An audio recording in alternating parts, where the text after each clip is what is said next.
Hi there, my name is Felix Norton and I am the founder of Woww Digital, an amazing digital marketing agency based in Cape Town. And today I'm going to be answering Kimp's Founders 5.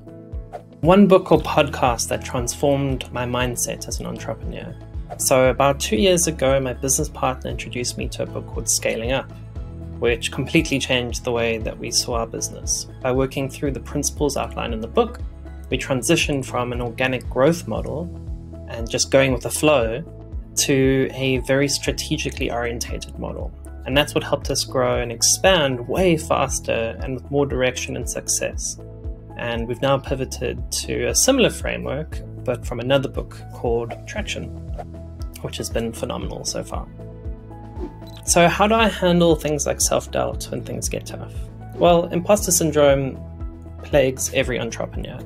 And for me, the best way to assuage my own doubts is to speak with my colleagues and my other close confidants, like my wife.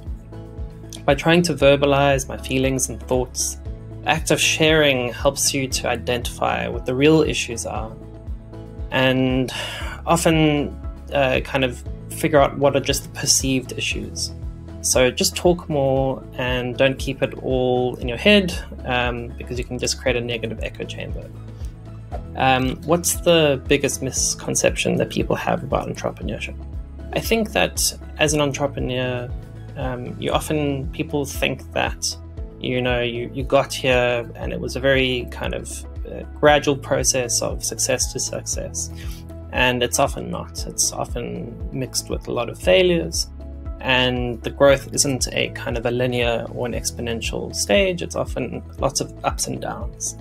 And that is something that I think everybody's got to realize, is that while there might be great periods of growth, there also might be downturns, and you've just got to kind of cruise through those waves. And as long as the overall growth over the long period of time is positive, then you're going in the right direction. So don't worry if things temporarily are not great. If I could go back in time and give myself one piece of advice, what would it be? I would advise somebody to get into books like Scaling Up or Traction earlier. I think we could have saved easily 3 or 4 years of the grind and figuring things out the hard way by just being more strategic. So I would advise anybody starting out to start with Why, another book, but to be more purposeful in your decisions from an earlier stage rather than just going with the flow and seeing where things take you. So what is the right time to start thinking about scaling a business? Looking at it now, day one. The sooner you start thinking about where you want to go and the sooner you'll reach it. There's nothing wrong about starting organically, but why not take the shortcut and start building with the goal of scaling early on and save yourself a huge amount of time and energy.